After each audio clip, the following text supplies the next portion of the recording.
Assalamualaikum warahmatullahi wabarakatuh. Alhamdulillahi rabbil alamin. Wassalatu wassalamu ala asrafil anbiya'i wal mursalin wa ala alihi washabihi ajma'in. Pada malam ni, marilah sama-sama kita baca kitab Takarrub.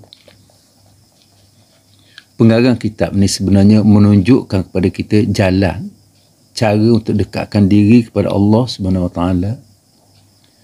Kerana selama ni kita sebenarnya terlalu jauh dengan Allah Subhanahu Wa Taala. Kita terlalu disibukkan urusan dunia dengan pelbagai urusan dunia. Semoga dengan panduan yang dijelaskan oleh pengarang kitab ni mampu dekatkan kita dengan Allah Subhanahu Wa Taala.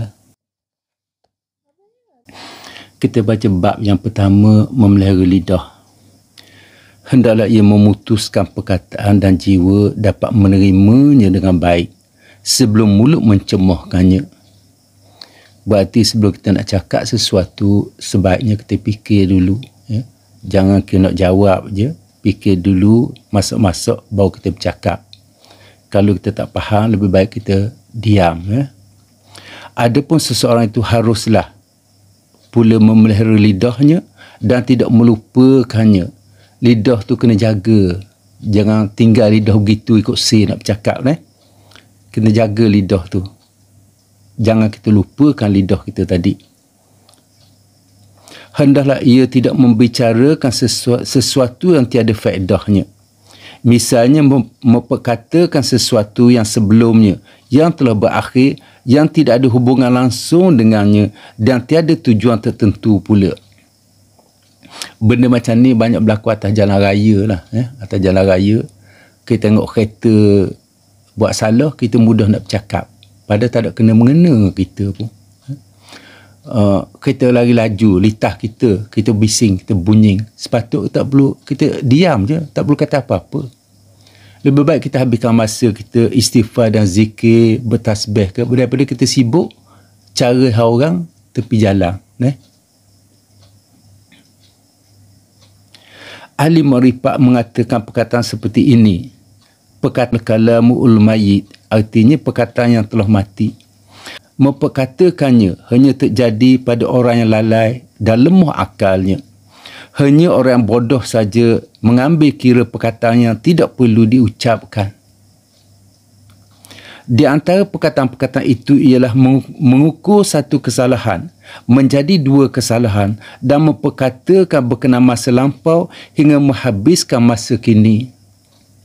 Dan hendaklah menjauhkan perkataan yang menggerakkan jiwa untuk menimbulkan kejahatan. Ramai kalangan kita, kadang-kadang orang lelaki dan perjumpaan banyak bercakap benda yang boleh mendorong kepada kejahatan. Biasa orang lelaki kalau kumpul ramai-ramai bercakap bab lucuh, bab apa yang boleh menimbulkan, mendorong kepada kejahatan. Yang ni kena jaga molek, terutama dalam perjumpaan. Jiwa-jiwa itu ada saling tinggi meninggi dengan jiwa yang lain. Bila mana timbul dari seseorang perkataan yang pada lahirnya adalah baik, akan tetapi jika ia timbul dari jiwa yang memberontak dan nurani yang buruk, akan menggerakkan jiwa yang sama untuk menimbulkan keburukan. Ketahuilah bahawa hawa nafsu itu menggerakkan jiwa untuk menimbulkan kejahatan, kerana hawa nafsu itu tersimpan di dalam hati seperti bara api di dalam sekam. Jika ia ditiup perlahan, baranya akan menjadi marak tanpa disedari. Kadang-kadang seseorang itu ada orang yang terhormat hingga ia menghadapi orang lain dengan hawa nafsu, maka tergeraklah kejahatan di dalam hatinya. Demikian juga halnya dengan perkataan-perkataan yang lahir di bibir itu datang dari hati dan batinnya yang dalam ketenangan, maka akan lahirlah ketenangan dan kelembutan dalam tutur dan lafaz, tidak membuatnya marah. Ud'u ila sabili rabbika bil hikmati wal mau'izatil hasanah wajadilhum billati hiya ahsan. Serulah ke jalan Tuhanmu, wahai Muhammad, dengan hikmah kebijaksanaan dan nasihat pengajaran yang baik, dan berbahaslah dengan mereka. Yang kau serukan itu dengan cara yang lebih baik. An-Nahl ayat 125. Wa inna ala an nuriyaka ma na'iduhum laqadirun. Dan sesungguhnya kami berkuasa memperlihatkan kepadamu azab yang kami janjikan kepada mereka. Surah Al-Mu'minun ayat 95. Wa ma yulaqqaha illa allazina sabaru wa ma yulaqqaha illa zu hazzin azim.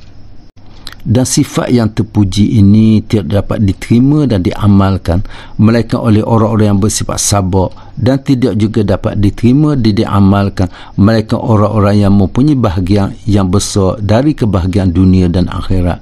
Surah Fussilat ayat 35. Ini adalah satu isyarat kepada anugerah yang besar atas orang yang dianugerahi akhlak ini, maka fahamilah dan berusahalah untuk berakhlak dengannya, kerana ia adalah akhlak orang yang terpilih. Marilah kita lihat, wahai saudaraku, akhlak orang mulia ini, maka berakhlaklah kamu dengannya dan berlomba-lombalah mendapatkannya. Maka bergaullah kamu dengan manusia yang memiliki akhlak yang mulia. Dalam usaha kita mencari seorang sahabat, carilah sahabat yang boleh dekatkan kita dan mengingatkan kita kepada Allah SWT. Sahabat yang mengingatkan kita kepada kematian dan akhirat. Sahabat yang selalu beri kita nasihat dan peringatan. Tapi biasanya kita tak suka kepada sahabat yang selalu bagi kita peringatan dan nasihat. Alangkah malangnya kita. Dan berhati-hatilah akan pemberontakan nafsu itu. Ia akan cenderung kepada kejahatan dan menimbulkan keburukan. Apabila ia redha, ia puas dan lapang dan siap untuk mengeluarkan kebaikan.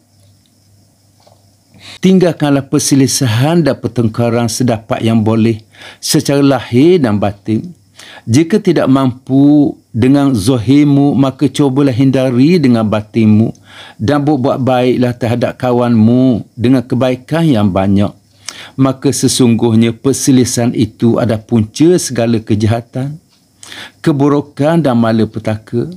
Ia sebagaimana yang dikatakan, perselisihan itu menggoncangkan pemusuhan dan pemusuhan itu menyebabkan bencana. Maka wajib atas kamu, wahai saudaraku, bersedia dan bersetuju untuk mententeramkan hawa nafsu. Maka berhati-hatilah jika persetujuan itu mudah dicapai dengan kebaikan dan turunlah keberkatan. Biasakanlah dirimu dengan niat yang baik dan maksud yang indah. Nescaya engkau mencapai dalam usaha-usahamu untuk keberhasilan.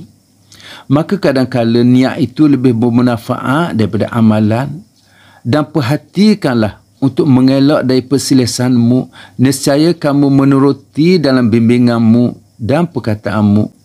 Maka ilmu itu adalah belajar dan sabar dalam berbuat kebaikan akan memperolehi ketabahan.